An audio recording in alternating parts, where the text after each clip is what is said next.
is a lot right now. Are you feeling it? We all need new tools to help us walk through the chaos with grace, ease, and compassion for each other and for ourselves. In this podcast, you'll hear from parents, educators, and other experts who can bring perspective to the monumental job of parenting. It's time to level up and be warriors for our kids and our communities. This is the Warrior Parent Podcast. I'm Marci Mitchell. And I'm Debbie DiManno. As parents, we understand that it really does take a village to raise our kids. We hope that this podcast serves to create and support that community for you. Join us as we discuss and practice our core tools, which are proven mind-body techniques that can be used by anyone to improve your life on a daily basis. Well, welcome back to the Warrior Parent Podcast. We're very happy to have you joining us as always. Today we are talking to Tavis Danz, who has been a classroom teacher for nearly 10 years, initially teaching sixth grade in downtown Los Angeles to a student population dealing with high levels of chronic trauma and poverty. It was here that he was first introduced to restorative justice practices and the use of mindfulness practices in the classroom. For the last 5 years, he's been teaching fifth grade in Northern California, where he's served a very different population, and yet each have their own set of needs and are facing their own challenges. And it's here that Tavis has been able to build on and grow these practices. He grew up in Placerville and studied theater at UCLA. Before becoming a teacher, he pursued an acting career in Los Angeles for 10 years, where he worked professionally with credits on stage and television, interspersed with bouts of waiting tables at a fine dining restaurant. He ultimately decided to switch to teaching for a myriad of reasons, not the least of which was a desire to more tangibly have an impact on the world. And so we are so glad you did. That's the kind of teachers we need in this world. So welcome, Tavis. Thank you for having me. It's a pleasure to be here. Oh my gosh. So, Tavis, your ears have been burning for a while because I have been having lots of conversations about you with your brother. Yes. who I've gotten to know pretty well for a couple of years now. But we were on a road trip it's been a couple of months ago now. And once again, he's telling me some amazing story about a teacher, and I'm talking about the podcast and all the things we're trying to do. And of course, he's like, okay, so you really need to do this now. So we're in the car. We start texting, and he's sending you a message. I'm like, okay, we're going to do this now. We keep talking about it, but I am so excited to have you here, Tavis. This is the real deal, if you ask me. This is the teacher that everybody wants. All the kids want Tavis. And I think it's probably not for all the reasons that you think. He doesn't just spoil them or whatever, but he gives them real tools for their lifetime, or what I believe to be doing anyway. So Tavis, give us a little background on where you came from and why you decided to become a school teacher. Sure. Well, thank you for that wonderful introduction. It's very humbling. As Marci mentioned, I grew up doing theater, and I was always certain that that's what I wanted to do. And I got into UCLA. It was a really prestigious program, and I graduated and was working, professionally enough for 10 years, which, you kind of chuckled when about the waiting tables. I think that kind of comes with the territory for any actor. Yep. But I was so good at sales. And I mean, I was just like cranking out like really expensive checks, and making way more than I did. I mean, when I went to teaching, I definitely took a pay cut. But I was so unhappy. I was good at it, but I was unhappy. I was successful, but I was like, I don't know, what am I doing? Like, I'm serving the 1%. I don't feel like I'm doing anything of value. Every once in a while, I get a gig that I would feel like was a story worth telling. Theater usually, the TV stuff is a bit more of just a check, and that was nice, but it was too few and far between. And my wife and I were, I don't remember if we were engaged at the time. We knew that we were headed that direction. We wanted to have a family, and I just was ready to kind of close that chapter of my life and find a like Marci said, a more tangible way to feel like what I'm doing is important. And I certainly wasn't looking for something easier or more lucrative. In some ways, I had that. I just didn't feel purposeful. So I switched to teaching, and it's probably a good thing that I was as naive as I was, just because about what you were stepping into. Yes. Oh my gosh. Yes. Yes. I mean, really though, that helped me, because I think if I had known what I was getting into, who knows? So I got my teaching credential at the time. I was having a really hard time getting hired in LAUSD, and so I took a job at a charter organization that really served, exclusively like, a almost 100% Hispanic population, at least at the sites that I was at. Many of them children of undocumented parents. And families, just chronic trauma, extreme poverty. I mean, you name it. It was. But they obviously they needed teachers. I think I got hired as I think that I was the third consecutive new sixth grade teacher for like 3 years. Like the other ones quit. Wow. Yeah. And it had sort of created this school identity of like, oh, like people give up on us. And I understand, as someone who has dealt with, compassion fatigue. I mean, I feel like that was the first year that I heard that term, compassion fatigue. We all got to look out for ourselves, but sadly, there is this like perpetual cycle in, communities like that, where it's just they get sort of their identity, their sense of self-identity is one of people give up on us, and therefore we're not worth it. Yeah. It's heartbreaking. So I want to point out, so Marci and I have attempted to do work with the underserved communities in San Diego, and our goal is to be doing a lot more work in a similar population in San Bernardino County, right, which is probably where you were teaching. And I want to get into the restorative piece of that, because I feel like that's really important. And then on the back end, I want to know more about what that means to have fatigue, right? What every teacher talks about. So what is compassion fatigue? Yeah. Okay. So we'll start with the restorative justice. So that year was I was just kind of I didn't really know what I was doing. I was really well intended.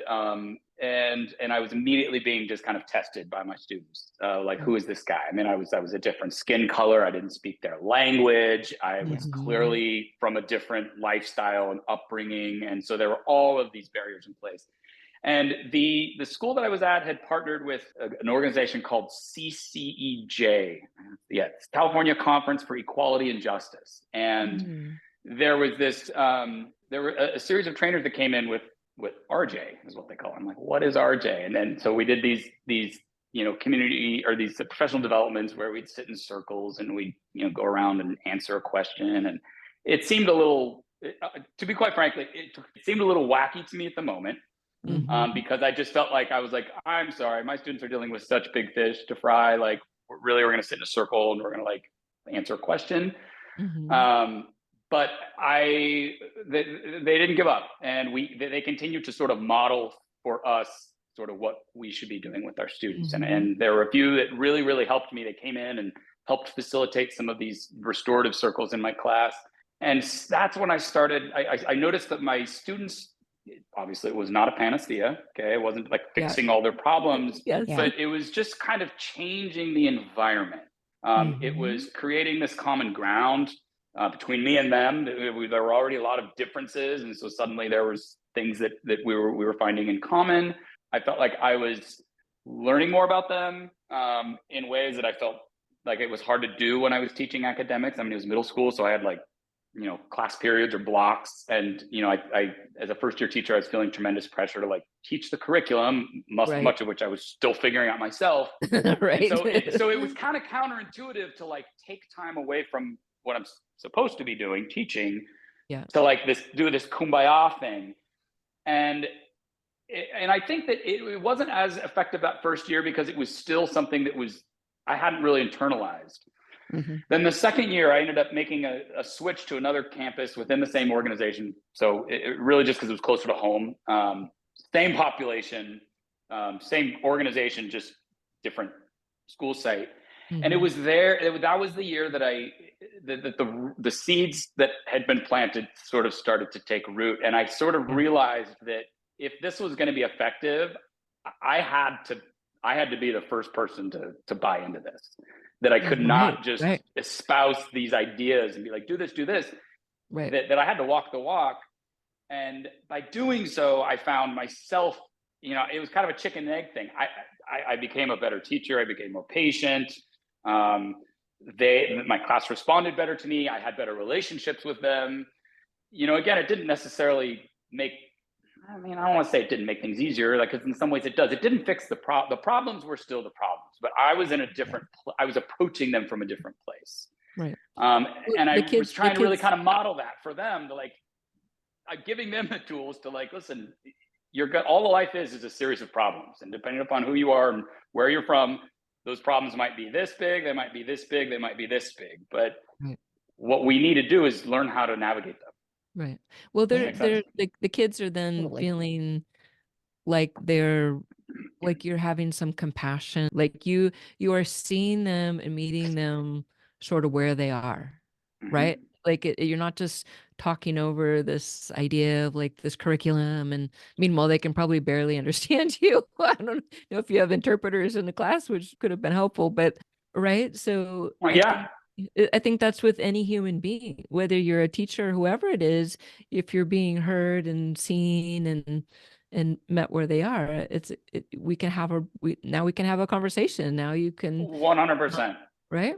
Yeah. Well, and so then to segue into compassion, because you just kind of set it up there. What I found was, that the more I did sort of invest in them as individuals and kind of take a more holistic approach, what I was teaching is important. I was teaching language arts and social studies. So language arts was a little bit more tangibly like, these are English learners. So I was teaching a section of ELD, for the ones that are really struggling to acquire English. But the social studies was the hardest. I mean, here I am trying to get them to buy into like ancient Egypt, and they can't even, they're not even eating food. I had a kid come to me that first year, he was homeless. He was living in a van with his mom, and he was telling me about, the fact that he had been raped the prior year in the middle of the night by someone who had just come into it. And they don't teach you this when you're getting your teaching credential. And so like, suddenly I was like, I felt this pressure, like I need to fix these problems. And I think that's where the compassion fatigue can set in, is when you don't understand that you are, one cog in a larger system. It cannot be any one person's responsibility.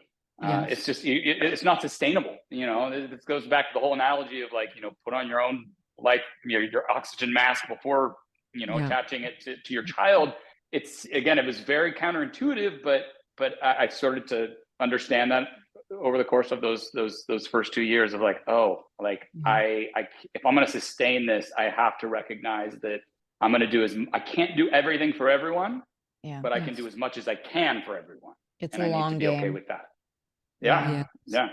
I have to, I want to share a story. So Marci and I did some work down in Vallejo. It was a private school. Sounds similar, but it's down in the Mare Island. A girlfriend of mine is a principal there at the school. And Marci and I were working really hard to implement some social emotional learning tools, the tools that we provide. And so we gave them to the first year. They really weren't able to use them much. And by the second year, they had gotten a wellness room, quote unquote. And so Marci and I had an opportunity to go down there, and you're talking about the level of like sort of craziness that goes on with these kids. Like, we're down there, and their kids are just sort of running around and they're not in class, and we're in this wellness room, and they're all kind of banging on the doors because they realize like this is a place for them to go and calm down. They just, because they have so much else going on at home, the idea that they can come to a classroom and just settle in and listen is it's a little bit absurd, right? I mean, my girlfriend, who's a principal, would take them out and walk them around the track, right? Just to calm, like kind of like, like wild horses. Oh yeah, right? I do that frequently. Yep. Yes. And so it sounds so silly, but I think people who have never been in that situation, I think Marci and I too were a little bit surprised. Like, okay, what are all the kids doing? Like, they're not sitting in their classrooms, right? And they said this is just kind of a normal thing. She had a term for it. You probably know what it is. She said something about it where they just get up and walk out, and how it's a chart. What's I that? think well, in education we'll say, oh, if a kid elopes, they just leave the room I unannounced. think that was it. Yeah. And we were like, what's that? And then we kind of saw it. And like one boy in particular, and this is a charter K through 8, I think, and Yeah. some, similar underserved kids in a kind of a tougher area. But yeah, just get up and walk out, and everybody, all the teachers would know him, and they'd be like, I don't remember what his name is, but they'd be like, hey John, go back to Yep. class. And Yep. just happy. He's not really causing trouble. He just can't sit, or and they were saying post pandemic that was Oh. just leveling up, like so much more difficult for them. So Well, right. And all of this was I don't even know. I can't even fathom what, yeah, I mean, so, now I live in Northern California. So I've yeah, since, and I teach a very different population. I'm seeing many similar patterns, although yeah, different as well. But yeah, I mean, they're so dysregulated. And the reality is for so many students, school is the only structure that they get. Yes. It's the only stability. It is the most, and that's really uncomfortable. I mean, I think the instability is uncomfortable, but then like it's probably more just a one extreme to the other is the yeah, discomfort. Like, and that's what's challenging as an educator, is that schools run on systems and routines, Yes. and they cannot really function well without that. And yet we're serving these kids that do not run on systems and routines. No. yeah, And each one of them is completely unique, right? And Yes. how they learn, Oh my gosh. their mental capacities, their social emotional learning, like all the things, right? And so you have that trying to sit them in rows and do this teaching, which, don't get me started, but I believe is completely antiquated for the place and the resources that we actually have to be able to Of teach course. kids now. Right. Well, because we have to kind of take this one size fits all approach because it's Yes. such a big system, and when you're serving that many people, it's like network television. Like anyone can watch network television, so the shows can't be too edgy, they can't be too specific, because anyone who turns on TV, yeah, that's different than HBO, or Yeah. or where it's like you find your niche and you're into this kind of show or that kind of show. So it's really challenging. I mean, and I agree with you. Just especially post-pandemic. I mean, in the age of AI, I mean, I'm like, I don't know what the system No is one so does. slow to change, and yet society changes so rapidly. The sort of the analogy that I feel like that I've used recently is that I feel like we're using, we're trying to feed spaghetti to these kids with a spoon. We're trying to teach them how to use a spoon to eat spaghetti. Mhm. The spoon has always worked because the pasta used to be fusilli or something you could eat with a spoon. It's a different pasta now, and the spoon no longer works. But we're like, sorry, all we have is a spoon. Yeah. Like, we're doing our best. You do like our curriculums are largely written for longer attention spans than I think kids have. Like, there's these gross assumptions that we've just been continuing to use the same strategies. And don't get me wrong, there has been a lot of innovation in the world of education, but it has not moved as quickly as the changes in our world have. And so there's this constant disconnect. Yeah. It's not designed to change quickly or to be lithe and responsive, which is unfortunate. Yeah, it is. And as much as people complain about it, it's like, I guess I understand the bigger the system. I mean, government is like this, right? I mean, like these huge systems are kind of, they can't be perfect. They're sort of flawed by design, and we can't really expect much change from them. And yet we're relying on them so heavily, whether it's healthcare or education or policymaking.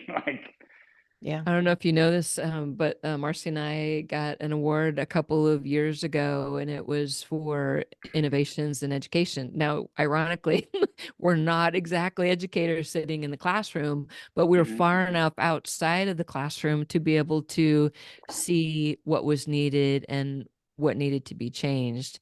And I got to be in these conferences with people from all over the world who were disrupting our systems. And it was it was mind-blowing, especially in other parts of the world. They've let go of this whole concept of this has to be a system. Like, it really doesn't, but somehow we think it does still. But there were people in New York who were basically going into a school, knocking down all the walls, taking out all the desks, right? You now are learning in groups. Kids are not like in just certain age groups or whatever. They're learning for whatever their gifts are. So if these are all a bunch of mathematical kids or readers or art kids or whatever, and then they're groups to solve problems, right? Which is what the world needs right now, right? More than ever. But Yeah. yes, I mean, it was really beautiful to see. So we know that these things are out there. We just need a few people to be able to be disruptors. And I think that you are a disruptor. So, well, you know, the the, trick to being a disruptor is you can't get too, you know, you can't because you're disrupt too much. No, because you're in the system. But I know that you do use social emotional learning tools. So I want you to talk a little bit about that so that people who do not understand what SEL is will not be afraid of it because Tavis is the teacher that everybody wants and every kid loves. And it's probably because you're doing some of these simple things with them. So tell us. Yeah, and I must say, like, the feedback that I do get from, you know, mainly from parents, because I teach, you know, now I teach fifth grade. Fifth graders are still young enough that they you know, they're not able to see the big picture. But parents, that is the feedback that I get, and I remember the school that I teach at now. I was part of the opening staff. It was a brand new school, the district school, that kind of had like a Montessori sort of angle to it. And that first year of teaching, or that first year at this new school, the administrator, who's great, put together this book club of a book called "Happy Teachers Change the World" by Thich Nhat Hanh. I believe that I pronounced his name. Oh, yes. Very well known. Yeah, like we know him. I didn't even know who this guy was. I was just like, okay. But I had already sort of seen the benefits of restorative justice, and I was starting to really internalize this and realize, okay, this is the only way. This is important, and I need to be the primary practitioner of this. Yeah. If it's going to have a place in my classroom, it's not enough for me to just tell them do this. So from there, I started playing with, well, I don't even remember exactly how it started. I think I riffed on the whole restorative justice circle thing. And I was like, I'm going to start every day, we're going to sit on the rug in a circle. We're going to come into the classroom, we're going to sit on a rug in the circle, and every day there's going to be a question of the day. And it's going to be a getting to know you question. Some, you know, like if your backpack could fly, where would it take you? Stuff that kids love. Kids love answering, but it reveals a little bit. And I came up with circle agreements, and every year they're a little bit different. I strongly believe in never doing the same thing exactly the same way 2 years in a row. Like, I always am looking to kind of change things up. And, you know, it would take like a half hour of my morning sometimes. And occasionally I'd be like, oh man, you know, I'd have colleagues that are just like, you're not starting with math right away. And I'm like, no, because like if I do that, it's going to be a waste of time. Like learning follows from belonging. Like you will not learn new content, especially the stuff that kids are having to learn these, you know, nowadays. I mean, you know, don't get me wrong. I love Common Core standards, but they are the real deal. Like, there's a lot to them, and it's a big ask for a lot of these kids. And if they are not feeling valued and a sense of belonging, and if there's not a positive relationship between myself as the teacher and them as the student, and even that language, I'm always telling my students, like, you know, this year I have 33 in my class. I say there's not 33 students and one teacher, 34 students and 34 teachers. I'm the adult who's responsible for you, but I am learning as much from you as you're learning from me, and the other way around. Nice. Beautiful. And so if that relationship is not in place, it doesn't matter how slick the lesson plans are, how hot off the press the curriculum is, or whatever shiny new initiative. I'm sorry, SEL has got to be at the forefront of any classroom, any school system. And unfortunately, there is a lot of misinformation about it these days. I mean, in my district currently, there's this, like, they don't even want to use the word because it's being associated, you know, it's associated with, you know, social justice. And I'm like, oh, God forbid we treat people equally. Like, no kidding. Is this just politics now? Like, yeah, it's really important. Yeah, right there in the fifth grade, right? Yeah. Like, so I start every single day with a community circle. And now, I mean, I don't know when I started this. I mean, I've been teaching at this, I don't know if I wrote it wrong in my bio, Marci, or what, but I've been 7 years at this school. Oh, okay. At some point, maybe it was about 5 years ago, I started, we do 3 minutes of mindfulness before we even start our circle question. And I tell them all the time, these are the most important 3 minutes of the day.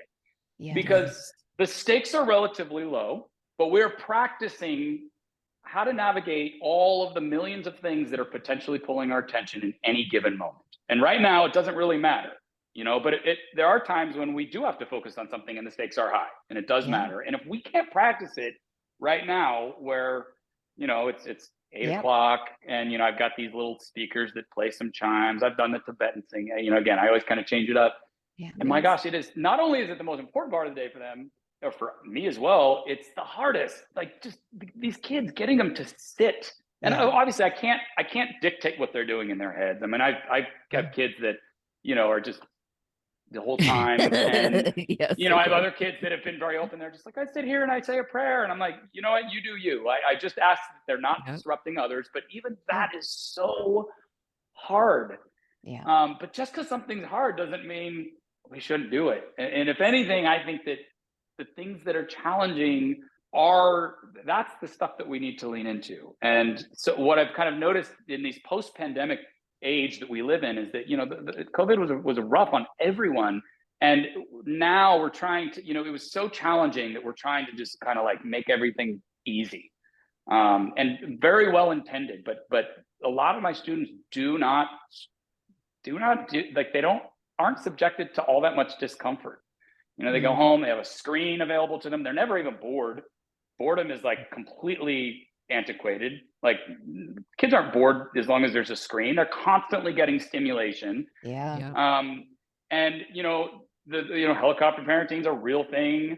Again, it's very well into, I call it snowplow parenting, like these parents that are just shoveling the snow out of the way so that their kids just can traipse along without having to, you know, stumble or slip. But at a certain point, there's not someone there to shovel the snow away. And if the kid is not dealt with any challenge, then it doesn't matter how brilliant they are, what, you know, how well adjusted they are. It's like, what is this? I don't know what to do. Yeah. And I feel like that's sort of the reason that I found these 3 minutes of mindfulness, you know, and sometimes I do a body scan. Sometimes it's guided, sometimes it's not. I use the Calm app sometimes. You know, sometimes I'll read like a poem. It's kind of takes different forms, but that's beautiful because every child is taking that on differently. That's why the tools that Marci and I have been working with and continue to learn new ones, right? So because every child needs something different, and the way you're doing it allows them to find a tool that works for them. You know, for some it's journaling, for some it's meditation, for, you know, every child is different, but the idea that they have at least one of these things to be able to calm themselves in a situation, whether it's taking a test at school or parents are fighting at home, right? 100%. A way to settle is a really big deal. It's a really big deal for adults right now. Well, and that's I tell them all the time, that's the only thing you can control in this world is how you respond to what's happening. Like, you know, we so often want to control things that are completely out of our control, and so we're just setting ourselves up for perpetual disappointment. And I realize that these are big ideas for fifth graders, and I do not expect, I am just planting these seeds. I mean, there's kids at the end of the year, I'm like, I don't know that any of it really took root, you know, and I have to just know that I planted the seed. Move on to the next group. But I do, you know, there is times that I get feedback from parents, former students, that, you know, it's amazing how, as intermittent as those can be, like, they're really powerful. And boy, they can keep me going for a long time. I remember there was a year that I got an email, because when I started doing this, I was like, oh, I can't call it meditation. And I mean, even, you know, in the same way that there's kind of a war on SEL, like, I think there's some that are like mindfulness. It's a little too kumbaya, a little too, you know, I mean, that kind of gets into this whole other topic of like just this distrust of educators and they're indoctrinating our kids and that kind of thing. But So I got an email from a parent and the subject just said mindfulness. And I was like, oh gosh, here it is. Here we go. Here it is. And this was like one of the first bits of kind of like positive feedback I got since, teaching up here. And the parent kind of said, hey, my daughter's in your class. It was relatively early on in the school year. I didn't know many of the parents, all that, or I hadn't, met many of them. My daughter's in your class. She keeps coming home talking about this stuff you're doing in the morning, mindfulness. And I'm just kind of bracing myself for like, Oh, here we go. Yes. Yeah. But you think you are teaching my kid to be calm? yeah. Or just like, oh, is this going to be a religious thing? Is he thinking that I'm like pushing religion on them? But quite the contrary, he was like, I was dealing with my other, at the time he worded it as another child who was living in our home, which fast forward, I ended up having this kid. It was a foster child. So the daughter who was in my class this year was biological daughter, and they were fostering a kid that they ended up adopting. And so that brought its own challenges. And he said, there's a child living in our home who was just making these choices and really frustrating me. And Allie, my daughter, said, hey, Dad, like, let's sit down, let's breathe. I mean, I don't know exactly what, but she told him to do the things. Awesome. And he was just like, thank you so much for giving her these tools that then she can give to me. I feel so fortunate that, and I was just like, whew, okay. Like, not only did I avert, a situation to deal with, because we don't like dealing with, parents that aren't happy, but it was also so affirming, like, okay, that's amazing. This is worth it. And even if there are the parents that come along and they're the naysayers, which really I haven't had, I think the ones, if there are any, they just haven't really spoken up, which is just fine with me. Or maybe there aren't as many that as I think or fear. So yeah.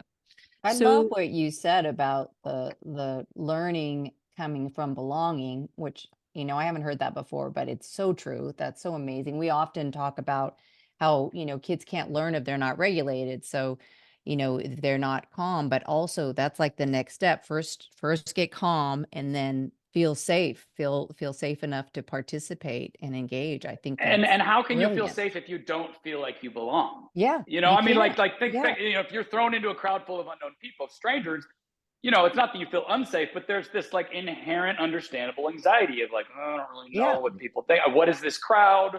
Where are their values compared to mine? How am I going to jive? Who am I going to?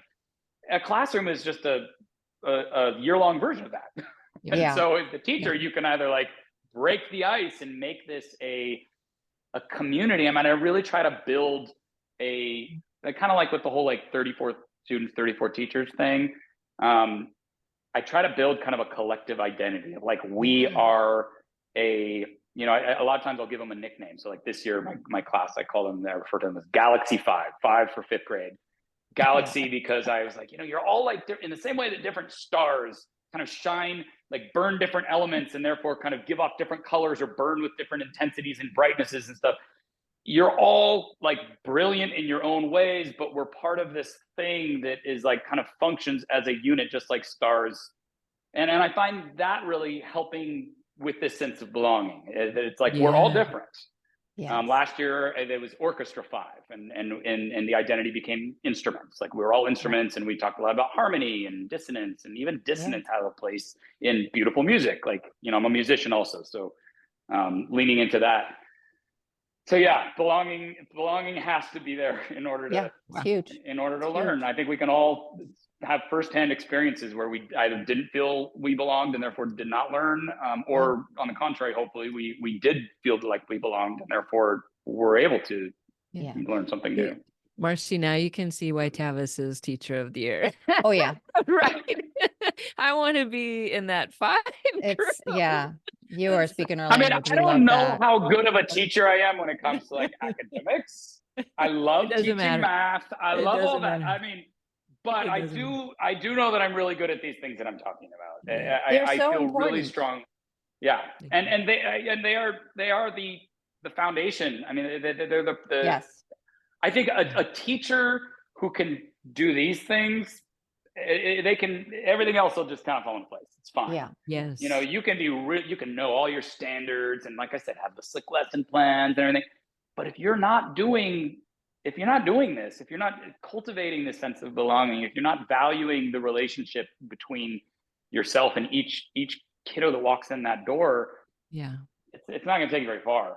You Yeah. know, I mean, you can probably sustain it, but I don't know Well, how and it's effective not it's helping them either to learn these important skills that we It's have not not what they need. traditionally Yep. taught, you know, and Mhm. there's skills that we're seeing it in the world, the people who can't self-regulate, people who just go right to anger or do all the crazy stuff. What if you had that practice of, let me just pause for a moment and breathe because I feel overwhelmed? Like, we all need that. Well, and the truth is, the adults around them are not modeling it. I mean, Oh, no, exactly, because they like, didn't learn it. They didn't have it in well, school. yeah, and right, and the adults are also products of the pandemic as well. You know, like we're such a tight knit world that like something happens Yeah. in one corner of the world and it affects everyone else. And like, you know, a lot of my, you know, for instance, we're having some challenges at my school right now with, you know, on the playground with arguing, kids becoming argumentative with the yard supervisors over equipment use. And, you know, it'll rain and the yard supervisors will close down a piece of equipment for safety, and the kids start revolting and chanting against them. And you know, and the administrators are like, what do we do? And I'm like, well, sadly, we live in a world where the adults around them, when they don't get their way, they complain and they blame others. I mean, it's being modeled by their parents, it's being modeled by politicians, and like, I mean, so it's really hard to blame them for this. Like, until we as adults do these things ourselves, I don't really see how the youth are supposed. It's not reasonable to expect them to make that change as well. So speaking of the modeling, so Tavis, tell us how you use social emotional learning for yourself, because we do want to know how teachers are taking care of themselves and No kidding. how you do that. I think being, well, I mean, so I do yoga. I practice yoga, you know, regularly. I mentioned I'm a musician.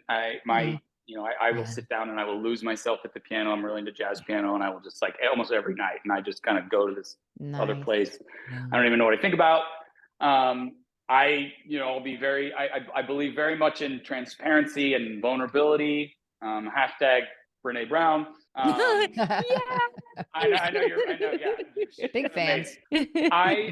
Today, I actually, right before getting on here to record this, I reached out through my healthcare provider, and I inquired about speaking with a therapist, not because I'm depressed or anything, but because I had some people close to me in my life say, hey, you should talk to somebody. And I think, as a male, we live in a world, you know, a very patriarchal world, where I think there's this idea that, you know, you fake it till you make it. It's about power and status and stuff. No one's really got it figured out. You know, there's just the people that are acting like they have. Yeah. So there's people who are acting like they have it figured out, or there are people who are admitting that they don't have it figured out. And one of my favorite all-time quotes, and I say this to my students all the time, I mean, I probably think about this quote once a week.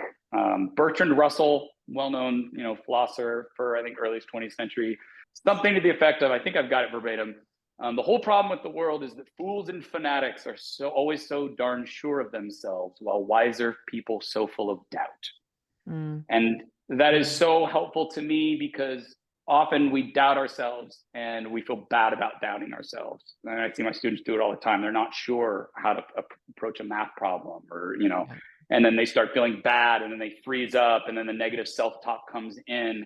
And so that's all to say, like, I don't have it figured out. And I think that being open about, you know, the journey of self-care that anyone is on is one of the most kind of courageous things that someone could do. So yes, I'm not spoken with this therapist yet, but I scheduled an appointment. Excellent. And I was very aware. I called a few days ago, and I hung up while I was on hold, because I was like, oh, this isn't for me. I'm fine. I don't need this. Come on, you know, I'm like, you know, Mr. Mindfulness. You know, like, I don't need. But then it was like, honestly, it was that quote that came into mind, and I was like, oh, Tavis, you're acting pretty darn sure of yourself. A little imposter syndrome going on there. Sounds like, yes. Cool. Yeah, yeah. We And all I was have it. like, We all have I it. think it's the very fact that you're resisting this Yeah. that means that you should lean into it. Yeah. Yeah. So I'm on an always changing journey of self-care. Beautiful. I try to surround myself with I thankfully, for as challenging as some of the teaching environments that I've been in regarding the kids have been, I've always been surrounded by really amazing colleagues. And I realized that I'm probably in the 1% of teachers to be able to say that. I'm constantly talking to teachers who just aren't feeling supported by their administration, by their district. They're on teams that are toxic. I mean, I would take the roughest, most challenging group of kiddos any day if I had like a really collaborative, positive, professional team that I was working with than the alternative. Yeah. I guess what the alternative would be, like a really easy group of kids. I don't think it exists. That's that's like a unicorn. In 2024, I'm sorry, because I teach in a pretty affluent community, relative to what I taught at in LA, and there might, all the basic needs are being met, they're being fed and cared for, but oh my gosh, I mean, there's still huge issues. Divorce is rampant, neglect, just the amount of screens that are sort of relegated to parenting these days and what that's doing to them. So the issues are very much there. It doesn't matter what community it is. Yeah. Yeah. Oh my goodness. I think we're out of time, Tavis. Boy, yeah, look at that. Yeah, I know. We could talk for days, but I know. I don't even know how long it's been. Yeah. We don't care. But I'm thinking you and I had talked a little bit about this creative aspect, not only of you and your beautiful family, and that's sort of where you all come from, but we have talked about how this is manifesting back into the school system.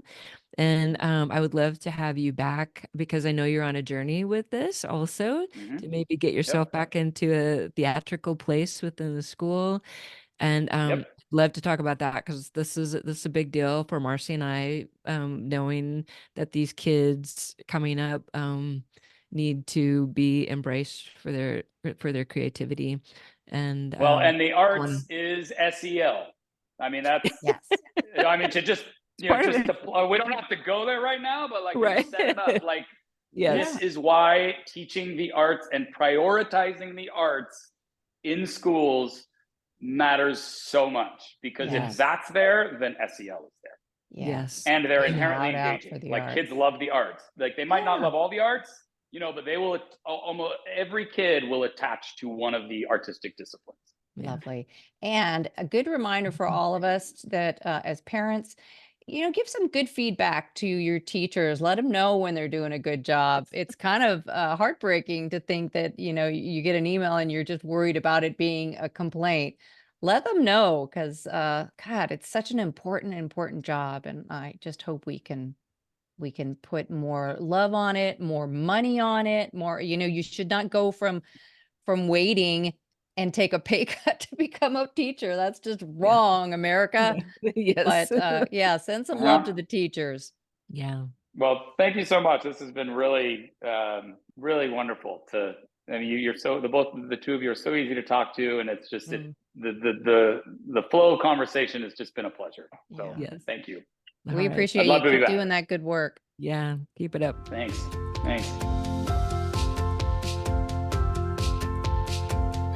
And now for a moment about meditation and how it can help you and your family to self-regulate and mindfully return to a place of calm and centeredness.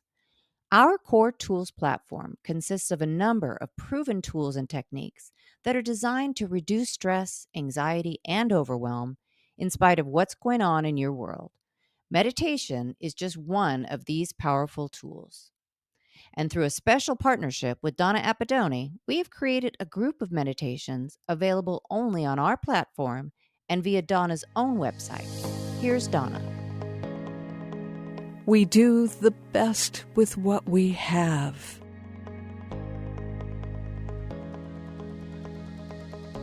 our values, our intelligence, our material resources.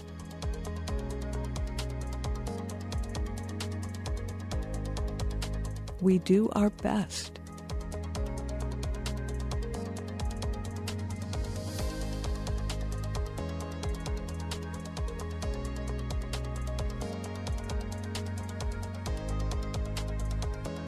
When I look at other people and judge, I do not see the best in them.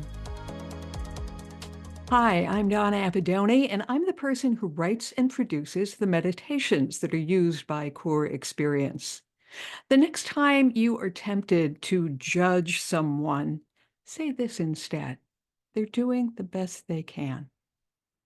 They're doing the best they can. We're all always doing the best thing we can. And when we see that in ourselves and in other people and even in animals, we feel more respect for them. We want to see them do well, and we can facilitate that by not judging them, by understanding that they're doing the best that they can. It's just a little way to make an adjustment in your way of thinking about people. Remember, whatever's going on with you right now, you can do anything you set your mind to do. As I do my best, I allow those around me to do their best.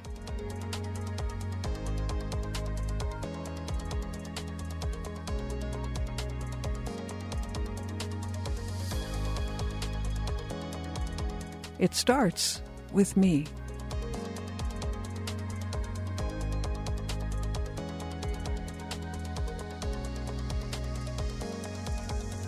It starts with love.